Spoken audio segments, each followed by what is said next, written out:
প্রিয় দর্শক, চ্যানেল 24 এর নিয়মিত আয়োজন ইসলামী ব্যাংক টুয়ার্ডস গ্রোথে আপনাদের স্বাগত। এই অনুষ্ঠানে আমরা কথা বলি সমসাময়িক অর্থনীতি ও ব্যবসা বাণিজ্যের নানা বিষয় নিয়ে। আপনাদের সাথে আছে আমি ফারুক মেহেদি। আর আজকের এই অনুষ্ঠানে অতিথি হিসেবে উপস্থিত রয়েছেন অর্থনীতিবিদ ও ব্র্যাকের উপদেষ্টা ডক্টর মাহবুব হোসেন। ডক্টর মাহবুব হোসেন, আপনাকে স্বাগত আমাদের এই অনুষ্ঠানে। দর্শক, আমরা অতিথিদেরকে নিয়ে যে প্রতিবেদনটি প্রতিদিন শুরুতেই দেখিয়ে থাকি, আজকে আমরা একটু পরে দেখাবো। আমরা শুরুতেই আজকে কৃষি বিষয় নিয়ে আলোচনায় চলে যাচ্ছি। ডক্টর মাহবুব হোসেন, আমরা জানি যে আপনি কৃষি নিয়ে কাজ করেন, দেশে এবং বিদেশে প্রচুর কাজ করেছেন, এবং বলা যায় যে আপনার এন্টায়ার ক্যারিয়ারে আপনি কৃষির সাথে ছিলেন। কৃষি গবেষণা, কৃষি উন্নয়নকে আরও কীভাবে ত্বরান্বিত করা যায় এই বিষয়গুলো নিয়ে কাজ করেছেন। তো কৃষির সাথেই সারা জীবন কাটালেন, এই জার্নিটা কেমন ছিল, কীভাবে উপভোগ করলেন? আমি তো আসলে একজন অর্থনীতিবিদ আর কি। আমি ক্যামব্রিজ ইউনিভার্সিটি থেকে অর্থনীতিতে আর কি পিএইচডি করি, এবং সেই সময় আমার পিএইচডি গবেষণার বিষয়বস্তু ছিল আর কি যে কৃষি কাঠামো এবং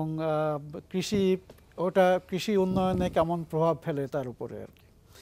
তো এই গবেষণার পর থেকেই আর কি আমি কৃষি এবং পল্লী উন্নয়নে উৎসাহী হই, এবং ফিরে এসে আর কি ভূমি সংস্কারের উপরে আর কি অনেক কাজ আর কি আমি 1977 সালে ফিরলাম আর কি পিএইচডি করে ক্যামব্রিজ ইউনিভার্সিটি থেকে। তারপর প্রথম কাজই হলো আর কি আমার ভূমি সংস্কার আর কি, বাংলাদেশে আর কি ভূমি সংস্কারের সম্ভাবনা বা প্রয়োজনীয়তা কতটা, এবং আলটিমেটলি ভূমি সংস্কার প্র্যাকটিক্যাল কিনা আর কি, সমস্ত বিষয়ে আর কি বেশ গবেষণা করি। তারপরে 1984 সালে ওবায়দুল্লাহ খানের নেতৃত্বে একটা ল্যান্ড রিফর্ম কমিশনস হয় আর কি, সেই কমিশনের উপদেষ্টা হিসেবে আর কি আমি কাজ করি সে সময়। তো এই দিক থেকেই আর কি কৃষিতে আর কি আমার হাতে করি আর কি, কিন্তু তার সঙ্গে সঙ্গে গ্রামের অন্যান্য অকৃষিজ খাত নিয়েও আর কি আমি গবেষণা করেছি আর কি। আপনার 1979 থেকে 82 সাল পর্যন্ত গ্রামীণ শিল্পের উপরে আর কি আমরা, তখন বিআইডিএস আর কি আমি ছিলাম, বিআইডিএস থেকে গ্রামীণ শিল্পের উপরে গ্রামীণ শিল্পের বিভিন্ন দিক এটার উপরে আর কি গবেষণা করি। এবং তারপরে আর কি আমাদের এই যে ফুড ফর ওয়ার্কস প্রোগ্রাম যেটা হয় আর কি গ্রামে কর্মসংস্থানের জন্য আর কি, তো এই ফুড ফর ওয়ার্কসের একটা ইভ্যালুয়েশনের দায়িত্ব পাই আর কি আমি রোমের WFP থেকে আর কি। এবং তখন আর কি আপনার এই যে ফুড ফর ওয়ার্কস গ্রামীণ অবকাঠামো আর কি কীভাবে তৈরি করছে, এবং গ্রামীণ অবকাঠামোর প্রভাবটা কি আর কি গ্রামীণ উন্নয়নে আর কি, সেগুলোর উপরে আর কি গবেষণা করি আর কি। এরপরে আমার আসলে কৃষিতেই কেন, কারণ হলো যে কৃষি নিয়ে আর কি আমি কৃষির অনেক ভিতরে আর কি গেছি, যদিও আর কি আমি মানে শিক্ষার দিক থেকে আর কি কৃষি শিক্ষা আর কি কোনো সময় আর কি আমি নিই নাই, অর্থনীতি, কিন্তু ওই অর্থনীতি সাইড থেকে আর কি কৃষি এবং কৃষকের জীবনকে দেখা, এবং কৃষির সঙ্গে সঙ্গে গ্রামের অন্যান্য অকৃষিজ কর্মকাণ্ড আর কি কীভাবে জড়িয়ে আছে আর কি সেগুলো দেখা, এবং এটা সার্বিক অর্থনীতিতে কেমন অবদান ফেলছে আর কি, সেই সাইডটাই। অনেক বছর কৃষি নিয়ে কাজ করছেন, তো আপনারা এই যে শুরুতে কৃষির যে অবস্থাটা দেখলেন, আর এই মুহূর্তে আজকে যদি মূল্যায়ন করেন যে বাংলাদেশের কৃষি আসলে কোন জায়গাটা দাঁড়িয়ে, তো আকাশ পাতাল তফাৎ আর কি। কারণ আমরা যখন প্রথম গবেষণাটা করি তখন কিন্তু কৃষির আধুনিকায়নের শুরু বলতে গেলে আর কি, বাংলাদেশে তখন সেচের সম্প্রসারণের জন্য বাংলাদেশ ওয়াটার ডেভেলপমেন্ট বোর্ড আর কি বড় বড় কিছু প্রকল্প নেয়। তো সেই প্রকল্পগুলোর প্রভাবটা কি আর কি, সেটা আর কি আমরা প্রথমে আর কি আমার যে পিএইচডি গবেষণায় এটা দেখার চেষ্টা করি, এবং এই প্রকল্পগুলো ভালোভাবে ব্যবহার করার জন্য আর কি আমাদের কৃষি কাঠামো আর কি, গ্রামের খামারের বৈষম্য, তারপরে আপনার গ্রামের বর্গা ব্যবস্থা আর কি, এগুলো কতটা প্রভাব ফেলছে আর কি সরকার যে কৃষিতে যে বিনিয়োগ করছে তার উপরে। তো সেটা নিয়েই আর কি শুরু আর কি, এবং তারপরে আর কি আস্তে আস্তে কৃষি এবং পল্লী উন্নয়নের বিভিন্ন দিকে আর কি আমি গেছি, এবং এখনও পর্যন্ত চলছে আর কি। সেই হিসাবে বলা যায় যে এখনও আর কি আমার অতৃপ্তি রয়ে গেছে আর কি কৃষিকে আরো জানার আর কি। আপনি তো ব্র্যাকে যখন নির্বাহী পরিচালক ছিলেন তখন তো আমরা জানি যে একটা বড় বাংলাদেশ ব্যাংকের একটা প্রকল্প ছিল বর্গা চাষীদের জন্য, ওটা আমি আসার পরেই আর কি শুরু করছি, ইন্ট্রোডিউস করেছিলেন। তো ওইটার সাকসেসটা কি, আসলে কি করতে পেরেছিলেন? এটা তো আমরা 2009 সালে আপনি জানেন আর কি গভর্নর আতিউর রহমান আর কি তার গ্রামের জন্য আর কি তার একটা বিশেষ দরদ আছে আর কি, উনিও কৃষকের সন্তান, এবং সেজন্যে আমাদের যে ঋণ ব্যবস্থা যেটা, সেটা সাধারণত আর কি বড় লোকদের জন্যই আর কি দেওয়া হয় আর কি। তো উনি প্রথমে আর কি যে কৃষি এবং আমাদের যে স্মল স্কেল ইন্ডাস্ট্রি আর কি, ক্ষুদ্র শিল্প, সেই শিল্পায়নে কৃষি ঋণ অর্থায়নের আর কি ব্যবস্থা করার জন্য আর কি বিশেষ উদ্যোগ নেন আর কি। তো সেই সময় আমরা একসময় কলিগ ছিলাম আর কি বিআইডিএসে আর কি, সেই সূত্রে ওনার সঙ্গে বেশ ভালো খাতির। এবং উনি আমাকে বললেন আর কি যে ব্র্যাক তো ক্ষুদ্র ঋণের উপরে অনেক কাজ করছে আর কি, কিন্তু আপনি কি এই চ্যালেঞ্জটা নিতে পারবেন আর কি, যে কৃষি ঋণটা ক্ষুদ্র কৃষকের কাছে বা বর্গা চাষিদের কাছে নিয়ে যাওয়া আর কি, এবং আপনারা যদি চান আর কি তাহলে আমরা একটু সহজ শর্তে অর্থায়ন করতে পারি আর কি এটার ব্যাপার নিয়ে আর কি। তো সেখান থেকেই আর কি শুরু। তো আমরা ওনারা যেটা দিয়েছেন আর কি সেটা হলো প্রায় 70 কোটি টাকার মতো আর কি, মানে এই অর্থায়নটা আর কি ছিল আর কি ইনিশিয়ালি। এবং আমাদের টার্গেট ছিল যে আমরা 5 লাখ বর্গা চাষিকে আর কি 3 বছর এর মধ্যে আর কি সেটা আর কি ধরবো। তো আমরা এটা 2010 সাল থেকে শুরু করি, যদিও কন্ট্রাক্টটা 2009 সালে আর কি সই হয় আর কি বাংলাদেশ ব্যাংকের সঙ্গে। এখন কিন্তু আমরা 5 লাখের বেশি আর কি ছাড়িয়ে গেছি আর কি। এখনো কি কন্টিনিউ? হ্যাঁ, এখনো কন্টিনিউ করছে। এখানে মূল চ্যালেঞ্জ যেটা ছিল সেটা হলো যে কৃষি ঋণ কিন্তু পৃথিবীর কোনো দেশেই সাকসেসফুল হয় না। ঋণ দেওয়াটা সোজা, কিন্তু কৃষি ঋণ ফেরত নেওয়াটা আর কি কষ্টকর আর কি। তো ওইটা ছিল আর কি বড় চ্যালেঞ্জ, মানে আসলে কিভাবে ওই ঋণটা দেয়া হতো এবং তার রিপেমেন্ট রেটটা। এখানে আমরা কিছুটা আর কি ক্ষুদ্র ঋণের যে কাঠামো আর কি সেটাকে ব্যবহার করি আর কি, যে গ্রামে যে সমস্ত বর্গা চাষি আছে তাদেরকে একটা সংগঠনের মধ্যে নিয়ে আসা এবং প্রতি মাসে মাসে তাদেরকে নিয়ে একটা সভা করা আর কি। সেই সভায় তারা কৃষি নিয়ে আর কি কী কাজ করতে চায়, কোন কাজে বিনিয়োগ করবে আর কি, সেগুলো আলোচনা করা এবং ওইখানেই আর কি আমরা বিনিয়োগ করা। এবং ওর সঙ্গে আমরা যেটা বিশেষ একটা দিক যোগ করেছি সেটা হলো যে শুধু ঋণ দেওয়া না, ঋণের সঙ্গে সঙ্গে আপনার প্রযুক্তি কিভাবে আর কি কৃষিকাজ চালাতে হবে আর কি, এগুলোর উপরে প্রশিক্ষণ দেওয়া আর কি। এবং ঋণ এবং প্রশিক্ষণ দেওয়ার একটা উদ্দেশ্য ছিল যে যেহেতু কৃষি অত্যন্ত ঝুঁকিপূর্ণ একটা কাজ, অনেক সময় হয়তো কৃষকেরা লাভ নাও করতে পারে। তা আমরা যদি তাদেরকে উন্নত প্রযুক্তির দিকে নিয়ে যাই এবং ভালো আপনার কৃষি ব্যবস্থাপনার দিকে নিয়ে যায়, তাহলে তাদের জমির উৎপাদিকা বাড়বে আর কি, তাদের প্রোডাক্টিভিটি বাড়বে এবং প্রোডাক্টিভিটি বাড়লে আর কি তারা ঋণটা শোধও দিতে পারবে আর কি। এমনি তো কৃষি গবেষণা, তো আপনি গবেষণার সাথে জড়িত ছিলেন, তো আমরা দেখি যে কৃষি গবেষণা বাংলাদেশে আসলে এই মুহূর্তে কি পর্যায়ে আছে কৃষি গবেষণাটা? তত্ত্বাবধায়ক সরকার মানে 1/11 পরবর্তী যে তত্ত্বাবধায়ক সরকার, আমরা জানি ওই সময় 300 কোটি টাকার একটা এন্ডাওমেন্ট ফান্ড ছিল, সেটা নিয়ে বেশ ছিল যে এটা ব্যবহার হচ্ছে না। আসল চিত্রটা কি কৃষি গবেষণায় সরকারের বরাদ্দ কেমন? বা কৃষি গবেষণা তো বাংলাদেশে আর কি কৃষি গবেষণার সাফল্য অনেক, কারণ আমরা এখন যে মাঠে যে সমস্ত ভ্যারাইটিগুলো দেখি এগুলো কিন্তু গবেষণাগারে উদ্ভাবন করা হয়েছে, যদিও আন্তর্জাতিক যে সমস্ত গবেষণা সংস্থা আর কি তার সাহায্যেই আর কি করা হয়েছে সেগুলো। এবং আমরা এখন আমাদের প্রায় 80% বেশি জমি এখন কিন্তু উন্নত প্রযুক্তির আন্ডারে আর কি আওতায় আসছে। তো এটাকে সাপোর্ট করার জন্য আর কি ওই এন্ডাওমেন্ট ফান্ডটা করা হয় আর কি, যে গবেষণাগুলো যাতে আমরা চালাতে পারি। মূলত এন্ডাওমেন্ট ফান্ডের উদ্দেশ্য ছিল সেটা হলো শুধু বেসিক গবেষণা না আর কি, যেটা গবেষণাগারে করা হয়, কিন্তু প্রায়োগিক গবেষণা, যে টেকনোলজিগুলো বা যে নলেজটা বের হচ্ছে আর কি সেটাকে টেকনোলজিতে রূপান্তর করে কৃষকের কাছে নিয়ে যাওয়া আর কি, এই যে লিঙ্কেজটা আর কি এটা এস্টাবলিশ করার জন্য আর কি ফান্ডটা করা হয় আর কি। তো তখন আর কি 370 কোটি টাকা ফান্ড দেওয়া হয়েছিল, তার সঙ্গে সঙ্গে বিশ্ব ব্যাংকও আরেকটা প্রজেক্ট আর কি গবেষণার জন্য দিয়েছে এবং সেখান থেকে অর্থায়ন হচ্ছিল আর কি। তো সেই জন্যে এই ফান্ডটা আর কি ততটা ব্যবহার করা হয় নাই আর কি। এখন প্রায় 600 কোটি টাকাতে আর কি উন্নীত হয়েছে এই ফান্ডটা আর কি। এটা থেকে ব্যবহার হচ্ছে কিনা গবেষকরা কি? হ্যাঁ, হচ্ছে আর কি। আমি এই কিছুক্ষণ আগেই আর কি একটা এই যে এন্ডাওমেন্ট ফান্ড যেটা আছে আর কি সেটার মিটিং থেকে আসলাম আর কি, আমি একজন সদস্য আর কি ওটার।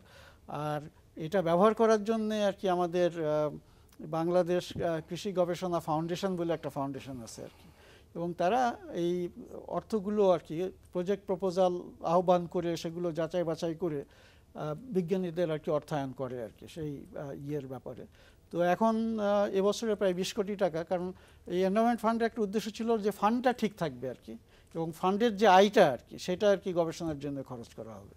তো এতদিন যেহেতু বিশ্ব ব্যাংকের কাছ থেকেও একটা গবেষণার অর্থায়ন পাওয়া যাচ্ছিল, তো সুতরাং ওই জায়গা থেকে টাকাটা আর কি খুব বেশি খরচ হয় না। কিন্তু এই প্রজেক্টটা বিশ্বব্যাংকের প্রজেক্ট এবছরে শেষ হবে আর কি। শেষ হলে তখন আর গবেষণার জন্য টাকা পাওয়া যাবে না আর কি। আমার আশা আর কি যে এই ফান্ডের আয় থেকে তখন কৃষি গবেষণাটাকে মূলত কারা আসলে এই টাকাটা নিতে পারে গবেষণার জন্য? এটা মূলত আর কি আমাদের যে সমস্ত গবেষণার প্রতিষ্ঠান আছে আর কি, এবং যে সমস্ত বিশ্ববিদ্যালয় আছে আর কি, আপনার ময়মনসিংহ কৃষি বিশ্ববিদ্যালয় থেকে শুরু করে অন্যান্য যে সমস্ত কৃষি বিশ্ববিদ্যালয়ের শিক্ষকরা আর কি এটা নিতে পারেন, এবং বিভিন্ন গবেষণা প্রতিষ্ঠানের যারা গবেষক আছে তারা নিতে পারেন। তবে এর একটা কন্ডিশন হলো যে এই গবেষণাটা প্রায়োগিক গবেষণা হতে হবে আর কি। এটা মাঠে গিয়ে আর কি চাষিদের নিয়ে আর কি করতে হবে আর কি, যাতে টেকনোলজিটা আর কি ট্রান্সফার হয়। তো এটা একটা বিশেষ উদ্দেশ্য, এবং তার জন্য কিছু এনজিও বা অন্যান্য প্রাইভেট সেক্টরের সঙ্গে পার্টিসিপেট করে আর কি গবেষণাগুলো করার কথা। ডক্টর মাহবুব হোসেন, এই কৃষি নিয়ে আমরা আরও আলোচনা করব বিরতির পরে। আপনার উপর যে একটা প্রতিবেদন আমরা তৈরি করি প্রত্যেক অতিথিদের উপরে, সেটাও দেখব। একটা বিরতি নেব। প্রিয় দর্শক, ইসলাম ব্যাংক টুয়ার্ডস গ্রোথের এই পর্যায়ে একটা ছোট্ট বিরতি নিচ্ছি, আমাদের সাথেই থাকুন।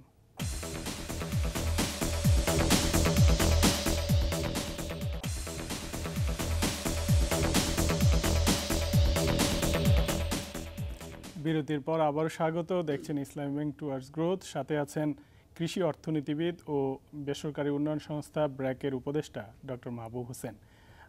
ডক্টর মাহবুব হোসেন, আমরা আসলে কৃষি নিয়ে কথা বলছিলাম, তার আগে আপনাকে বলছিলাম যে আপনার উপরে আমাদের যে প্রতিবেদনটা এখন আমরা দেখব।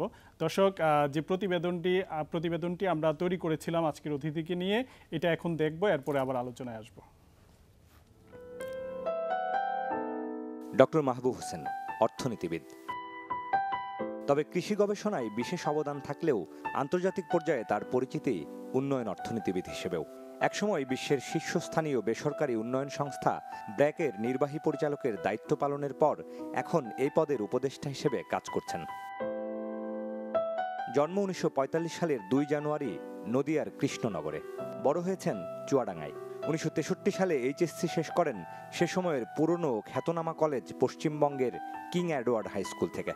1966 সালে অর্থনীতি বিষয়ে স্নাতক শেষ করেন কৃষ্ণনগর সরকারি কলেজ থেকে। 1969 সালে ঢাকা বিশ্ববিদ্যালয় থেকে অর্থনীতিতে স্নাতকোত্তর শেষ করেন। এরপর 1977 সালে পিএইচডি ডিগ্রি অর্জন করেন যুক্তরাজ্যের ক্যামব্রিজ বিশ্ববিদ্যালয় থেকে।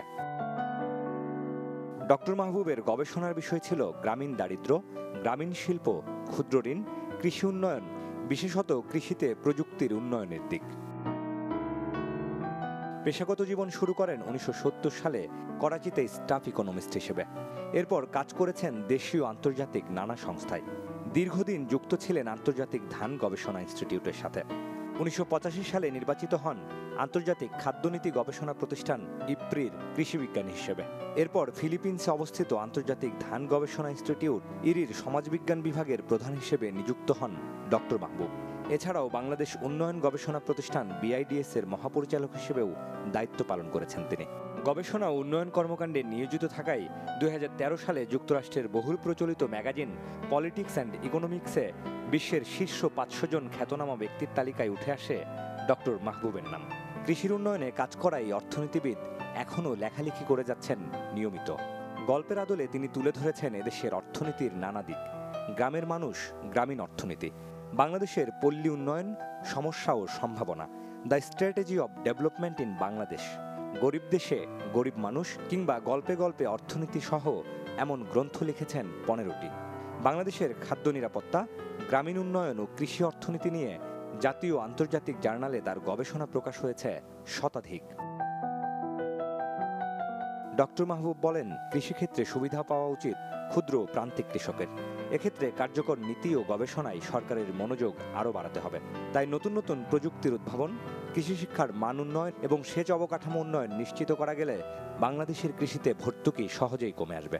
গতিশীলতা পাবে এদেশের কৃষি উন্নয়ন। ডক্টর মাহবুব, আসলে কৃষিতে আপনার যে বর্ণাঢ্য ক্যারিয়ার খুবই উচ্চতর প্রশংসনীয় আর কি। তো যাই হোক, আপনি কিন্তু আসলে এশিয়ান যে কৃষি অর্থনীতিবিদদের যে ফোরাম, সেটারও কিন্তু আপনি বর্তমানে প্রেসিডেন্ট হিসেবে, এশিয়ার কৃষি অর্থনীতিবিদ সমিতির সেটা সভাপতির দায়িত্ব পালন করছেন। বাংলাদেশের শীর্ষ গবেষণা সংস্থা যেটা বিআইডিএস, এটারও মহাপরিচালক ছিলেন। আমরা জানি যে আপনি ইরিতেও কাজ করেছেন প্রায় 15 বছর আর কি। এটা একটা গুরুত্বপূর্ণ সময় কৃষির উন্নয়নে যে সংস্থাটি এশিয়াতে কাজ করছে। তো এই বাংলাদেশে যে ইরিতে কাজ করলেন সেই অভিজ্ঞতাটা বাংলাদেশের কৃষির জন্য আপনি কিভাবে মানে এখানে দিয়েছেন, আপনার অভিজ্ঞতাটা কাজে লাগিয়েছেন? ওখানে তো বিভিন্ন দেশের উপরে আর কি আমি কাজ করেছি। আমি আসলে ইরির একজন স্ট্র্যাটেজিস্ট ছিলাম আর কি, তাদের স্ট্র্যাটেজিক প্ল্যান, তারপরে তাদের পঞ্চবার্ষিক পরিকল্পনা আর কি, এগুলো প্রণয়নের দায়িত্ব ছিল আমার। এবং সেই কনটেক্সটে আমাকে কৃষি বিজ্ঞানীদের সঙ্গে আর কি তাদের ভাষা শিখতে হয়েছে আর কি, তাদের সঙ্গে আলোচনা করতে হয়েছে। আমি আগেই বললাম আমি অর্থনীতিবিদ আর কি, আমি কৃষি বিজ্ঞান আর কি ওই রকম ফর্মাল লেখাপড়া হয় নাই, বাট আই লার্নড এ লট আর কি ওদের কাছ থেকে। ব্রিডিং এর উপরে আর কি, আপনার বায়োটেকনোলজির উপরে, তারপরে কৃষির যে ম্যানেজমেন্ট, যেটা অ্যাগ্রোনমিক দিক আর কি, এগুলোর উপরে। এবং আমি কাজ করেছি আর কি আপনার ভারতের ইস্টার্ন ইন্ডিয়ান স্টেটগুলোর উপরে, ভিয়েতনামের উপরে, থাইল্যান্ডের উপরে, ইন্দোনেশিয়ার উপরে আর কি। সুতরাং এই বিভিন্ন দেশে কৃষি উন্নয়নকে আর কি খুব কাছাকাছি থেকে আর কি দেখার আমার সুযোগ হয়েছে, এবং কোন কোন ফ্যাক্টর আর কি কীরকম রোল প্লে করছে সেটা দেখা আর কি। তো সেই দিক থেকে আমি বাংলাদেশে যেটা নিয়ে আসছি সেটা হলো যে প্রযুক্তির উপরে জোর দেওয়া। আপনারা জানেন যে বাংলাদেশে জমির পরিমাণ খুব কম, জনসংখ্যা বাড়ছে, আমরা হলাম পৃথিবীর সব থেকে বেশি জনবহুল দেশ। আমাদের খামারের আয়তন এখন 3 বিঘা, 3.5 বিঘারও আর কি কম, এবং পৃথিবীর মধ্যে আর কি সব থেকে বেশি আর কি আমাদের ছোট খামারের আয়তন আর কি সেদিক থেকে।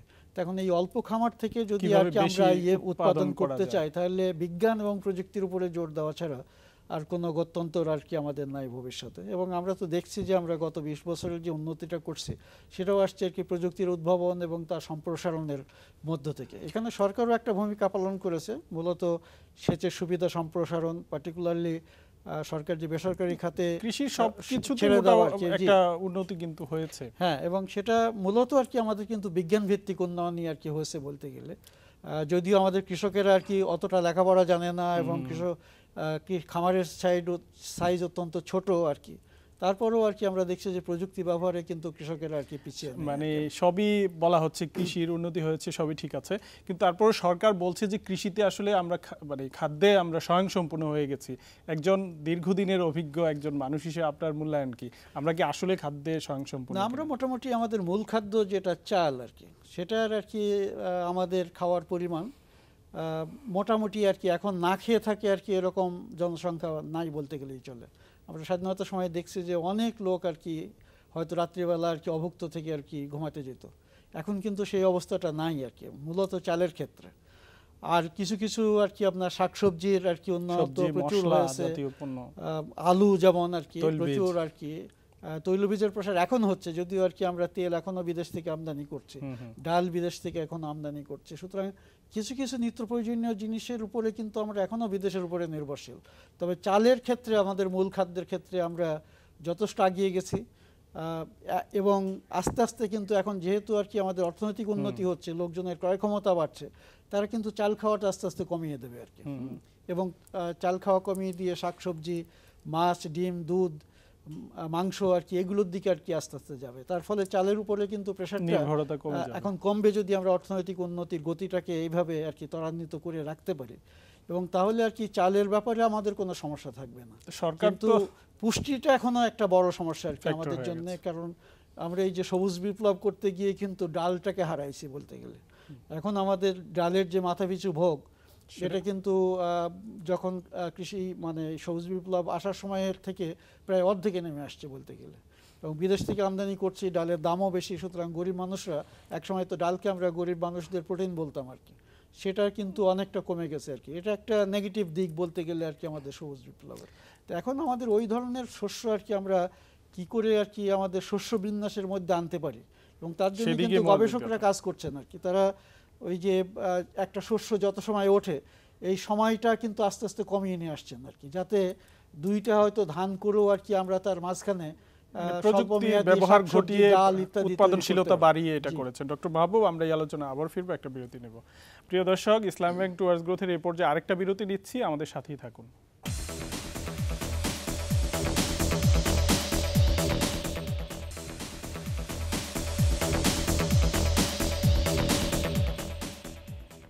বিরতির পর আবার স্বাগত। দেখছেন ইসলাম ব্যাংক টুয়ার্ডস গ্রোথ, সাথে আছেন কৃষি অর্থনীতিবিদ ও ব্র্যাকের উপদেষ্টা ডক্টর মাহবুব হোসেন।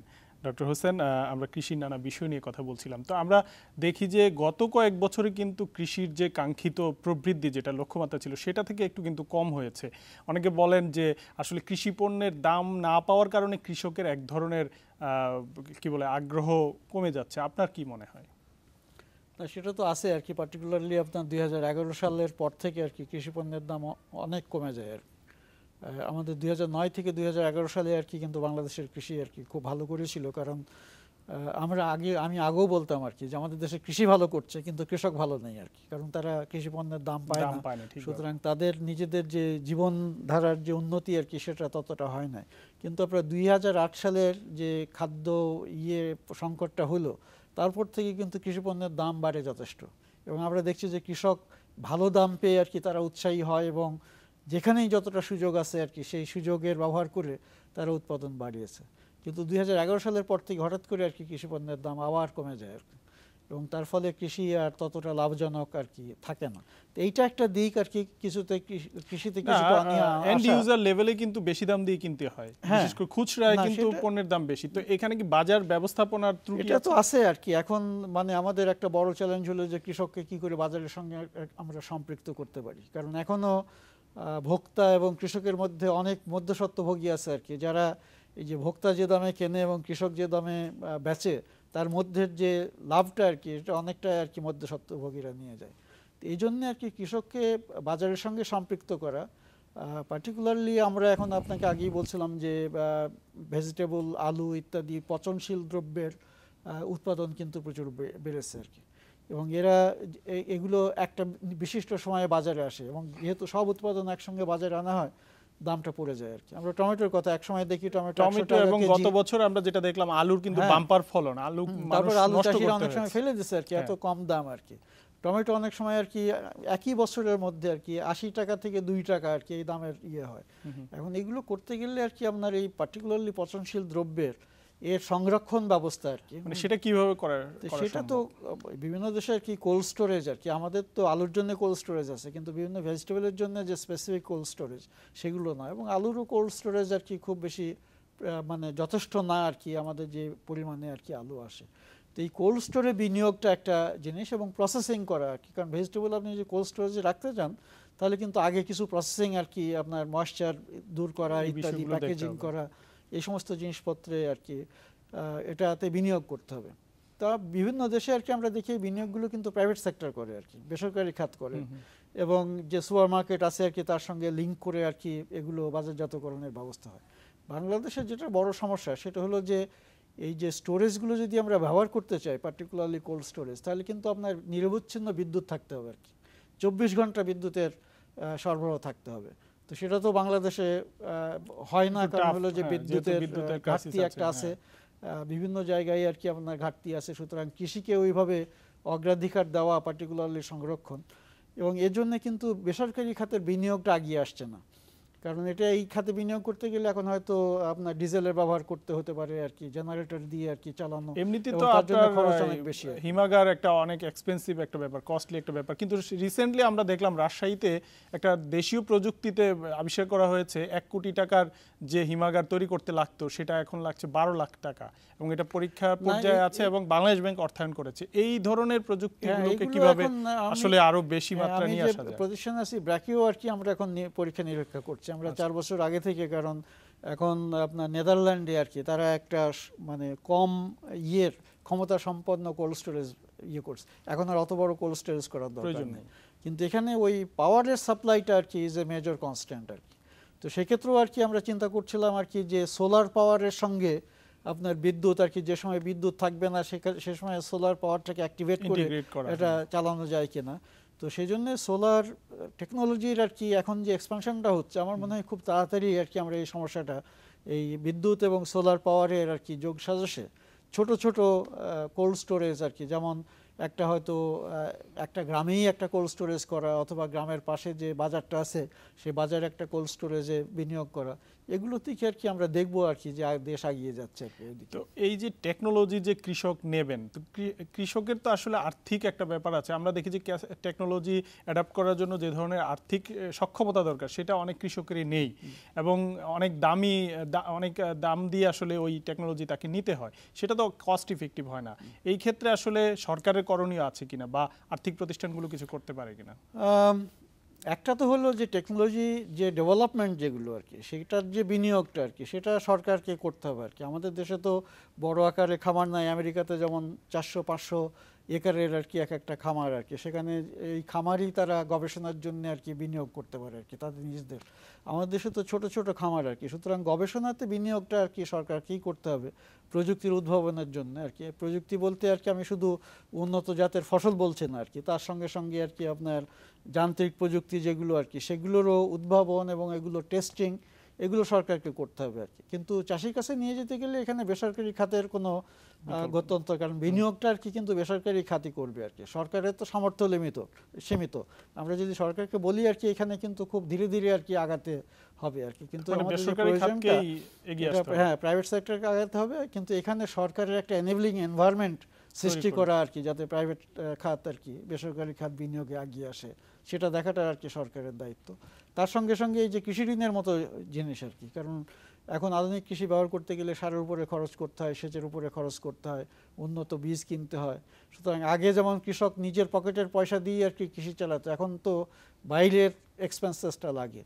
এটা প্রোভাইড করার জন্য কৃষি ঋণ সহজলভ্য করা, এটাও দরকার আর কি। আমরা আগে আলাপ করছিলাম যে ব্র্যাক এখন বর্গা চাষীদের জন্য একটা কৃষি ঋণ প্রকল্প নিয়েছে, কিন্তু আমাদের দেশে প্রায় 1,60,00,000-এরও বেশি আর কি কৃষক আছে আর কি। তাদের কাছে আর কি আমরা যে নরমালি তো কৃষি ঋণ কিন্তু একটু কম ইন্টারেস্ট রেট, তারপরেও আরো কিভাবে আরো সহজ করা যায়, সেটাও একটা হয়তো সমস্যা। কারণ হলো যে আমরা ব্যাংকগুলোকে বলছে যে তোমরা কৃষি ঋণ দাও, কিন্তু কৃষকের ঋণের চাহিদা তো অল্প আর কি। এখানে শহরে তারা হয়তো 10 কোটি 20 কোটি 100 কোটি টাকা এক এক লেনদেনে দিচ্ছে, এবং তার ফলে যে ট্রানজাকশন কস্টটা সেটা কিন্তু অনেক কম আর কি। এখন যদি আপনি 10 কোটি টাকা গ্রামে দিতে চান, হয়তো 500 জন কৃষককে দিতে হবে, তো 500 জন কৃষকের সঙ্গে যে ট্রানজাকশনটা, সেটা খরচটা বেশি আর কি। তো সুতরাং কৃষি ঋণের সুদের হার যদি আমরা কম রাখতে বলি, তাহলে কিন্তু আর্থিক প্রতিষ্ঠানগুলো কৃষি ঋণে এগিয়ে আসবে না। আচ্ছা ডক্টর মাহবুব, আমরা আরো আলোচনা করবো, আরেকটা বিরতি নেব। প্রিয় দর্শক, এই পর্যায়ে আরেকটা বিরতি নিচ্ছি, আমাদের সাথেই থাকুন।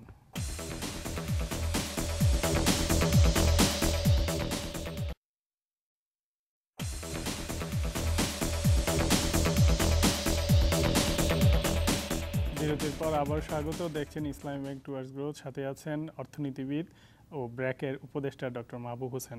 ডক্টর হোসেন, আমরা কথা বলছিলাম কৃষির বিভিন্ন বিষয় নিয়ে। আমরা দেখছি যে সবজি চাষে আমাদের কৃষকদের ব্যাপক আগ্রহ বাড়ছে। সম্প্রতি বিশ্ব খাদ্য সংস্থাও বলেছে যে সবজি চাষে জমির ব্যবহারের দিক থেকে বাংলাদেশ অনেকটাই শীর্ষ অবস্থান করছে। কেন আসলে কৃষকের আগ্রহ বাড়ছে সবজিতে?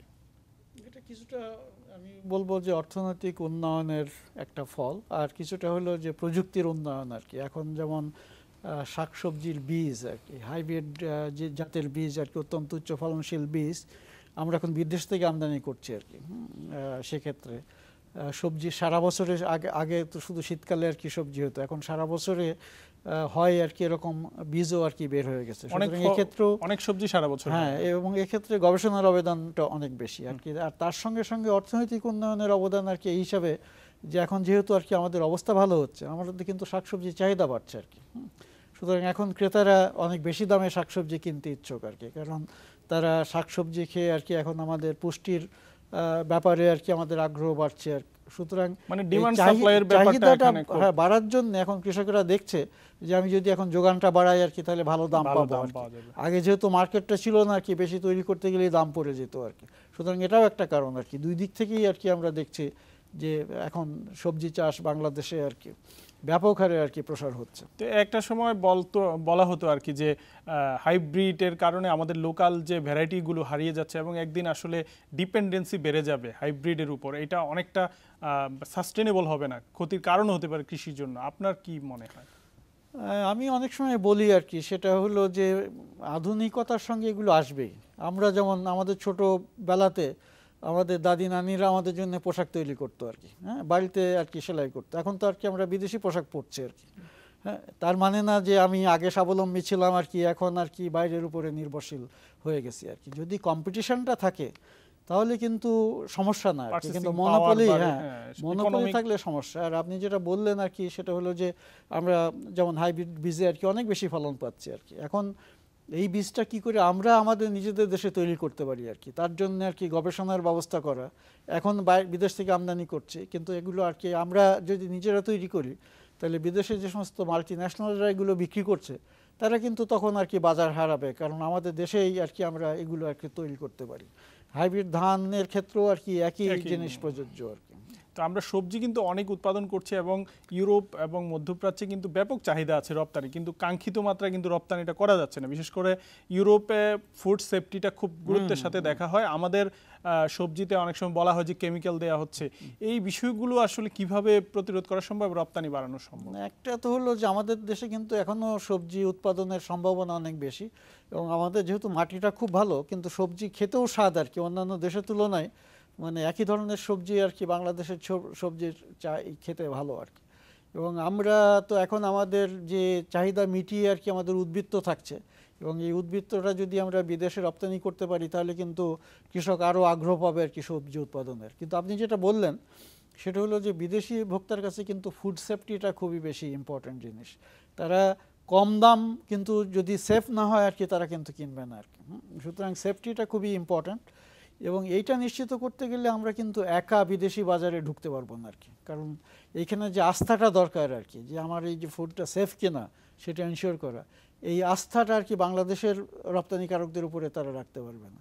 সুতরাং এক্ষেত্রে এখন যেটা দরকার সেটা হলো যে আমরা যদি কিছু মাল্টি ন্যাশনালের সঙ্গে পার্টনারশিপে আর কি এখন বাজারে ঢুকতে পারি, যেটা একসময় আমাদের পোশাক শিল্পের ক্ষেত্রে আর কি সাউথ কোরিয়ার সঙ্গে আর কি যোগ সাজসে আমরা কিন্তু ঢুকেছিলাম আর কি। তো এখন যে সমস্ত ফুড চেনগুলো আছে আর কি তাদের সঙ্গে যোগ সাজসে যদি আমরা ঢুকতে পারি, তারা আমাদের এখানকার সবজি সেফ কিনা আর কি সেটা এনশিওর করবে আর কি। তারা নিজেরাই মনিটরিং করবে, এবং তারা যদি নিয়ে যায় আর কি আস্তে আস্তে 10 বছর পরে দেখবো যে আমরা বাংলাদেশ থেকে এই সবজিটা আসছে, বাংলাদেশের কিন্তু তখন মানে একটা আস্থাটা বিদেশি বাজারে একটা আস্থা তৈরি হবে আর কি। আপনি এর আগে বলছিলেন যে আমরা আসলে চালে অনেকটাই স্বয়ংসম্পূর্ণ, কিন্তু তৈলবীজে এখনো ইম্পোর্ট বেসড। তো এটা আসলে কিভাবে সরকার তো প্রণোদনা দিচ্ছে, তৈলবীজ উৎপাদনের উপর ঋণের কম সুদে ঋণ দিচ্ছে, তারপরেও কেন আসলে আমরা ওই জায়গাটা যেতে পারছি না? আসলে যেটা হয়েছে সেটা হলো যে ধানের ক্ষেত্রে আমরা যেভাবে আর কি প্রযুক্তির দিক থেকে এগিয়ে গেছি, আমাদের উচ্চ ফলনশীল ধান একসময় বিঘা প্রতি 8 মণ ধান হতো, এখন আর কি আমরা 20 মণ ধান পাচ্ছি আর কি বেশ কিছুতে, এবং হাইব্রিড করলে আর কি 25 মণ পর্যন্ত বিঘা প্রতি আর কি আমরা ধান পাচ্ছি।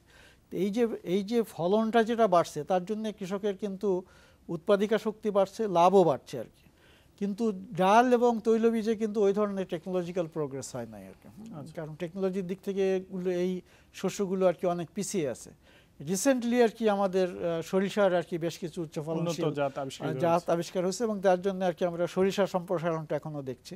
কিন্তু ডালের ক্ষেত্রে কিন্তু এখনো আর কি আমাদের উৎপাদনশীলতা ওই 30 বছর আগেকার মতো আর কি অবস্থায় আছে।